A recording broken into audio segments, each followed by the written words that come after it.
इस वीडियो में हम लोग देखेंगे क्लास 10 मैथ केसी सिन्हा का एक्सरसाइज 13.2 का क्वेश्चन नंबर 3।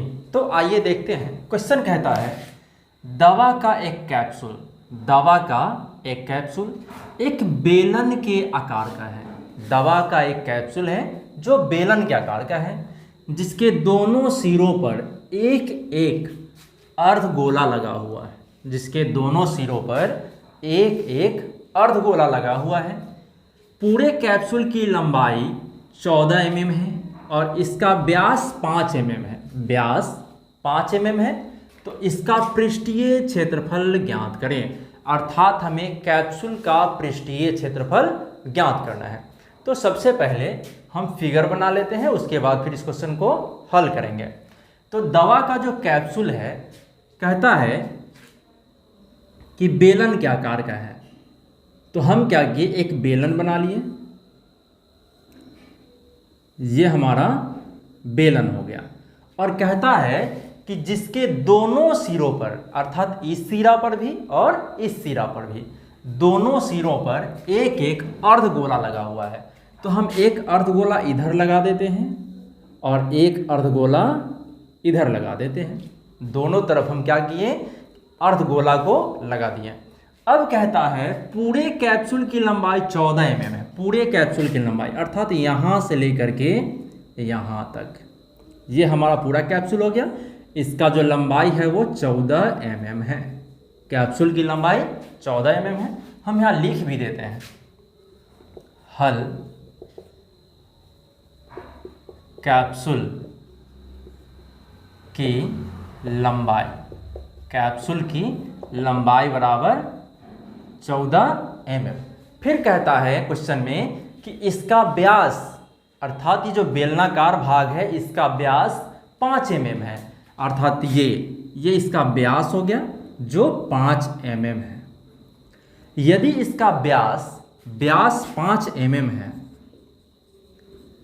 5 mm है, तो इसका जो त्रिज्या हो जाएगा, हम जानते हैं कि त्रिज्या व्यास का आधा होता है।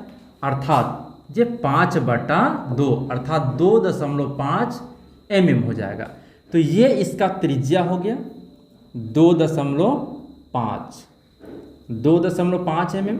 अच्छा, यह भी 2.5 हो जाएगा, 2.5। अब चूंकि ये जो अर्ध गोला है, ये अर्धगोला और ये अर्धगोला दोनों बेलन पे अध्यारोपित है। इसका मतलब ये होता है कि हमारा जो अर्धगोला है उसका भी त्रिज्या 2.5 ही होगा। अर्थात यह भी 2.5 mm होगा। यदि बेलनाकार भाग, बेलन का त्रिज्या 2.5 है, तो अर्धगोला का भी त्रिज्या 2.5 ही होगा, चूंकि यह अर्धगोला बेलन पर ही अध्यारोपित है।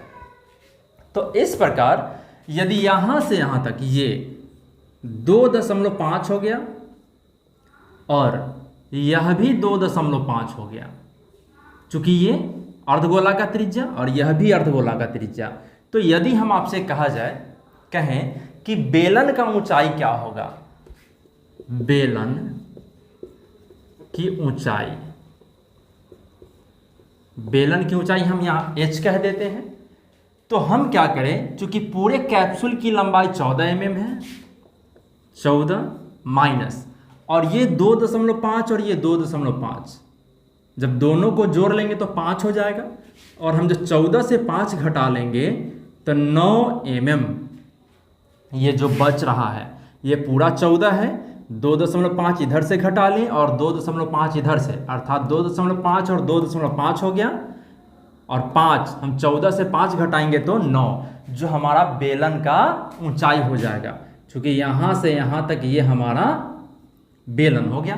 तो हमें बेलन का ऊंचाई भी पता चल गया, अर्धगोला का त्रिज्या भी पता चल गया, और बेलन का जो त्रिज्या, चूंकि व्यास इसका है 5, तो जो बेलन का त्रिज्या हो जाएगा, बेलन का त्रिज्या 5/2 अर्थात 2.5 mm, ये बेलन का त्रिज्या हो गया। और अर्धगोला का त्रिज्या, अर्धगोला का त्रिज्या ये हो जाएगा 2.5 mm। अब हमें बेलन की ऊंचाई, बेलन की त्रिज्या, अर्धगोला की त्रिज्या मिल गया। अब हमें निकालना है पृष्ठीय क्षेत्रफल, अर्थात दवा का पृष्ठीय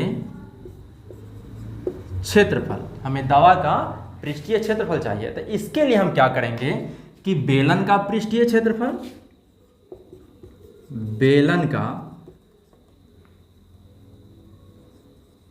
पृष्ठ का क्षेत्रफल जोड़, बीच में बेलन है और इधर भी एक अर्धगोला है और इधर भी एक अर्धगोला है, अर्थात इसमें 2 अर्धगोला है।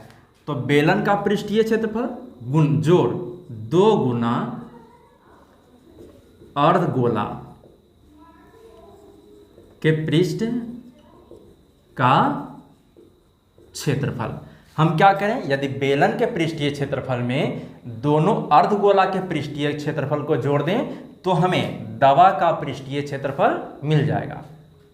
अब बेलन का पृष्ठीय क्षेत्रफल तो ये 2πr(h) होता है। क्या होता है, 2πr(h) होता है, प्लस 2 गुने अर्धगोला का पृष्ठीय क्षेत्रफल 2πr² होता है। अब हम क्या करते हैं, यहां से 2πr यहां भी है और 2πr यहां भी है, तो हम 2πr को कॉमन कर लेते हैं तो मिलेगा h प्लस 2r। अब यहाँ 2 गुने पाई का मान 22/7, r का जो मान है वो 2.5 है, h का मान जो है 9 हो गया और 2 गुने r का मान 2.5, तो यहाँ तक 2.5 रखेंगे। अब यहाँ 22/7 गुना 2.5 में 2 से गुना करेंगे तो ये 5 हो जाएगा और ये 9 जोड़ 2.5 में 2 से गुना करेंगे तो ये 5 हो जाएगा।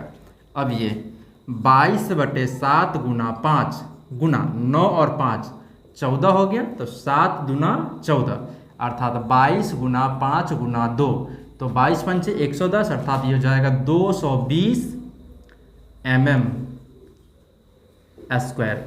ये हमारा दवा का पृष्ठीय क्षेत्रफल हो गया। तो फ्रेंड्स, यदि मेरा वीडियो पसंद आता है तो मेरे चैनल को लाइक करें, सब्सक्राइब करें, कमेंट करें, अपने दोस्तों से जरूर शेयर करें। Thank you.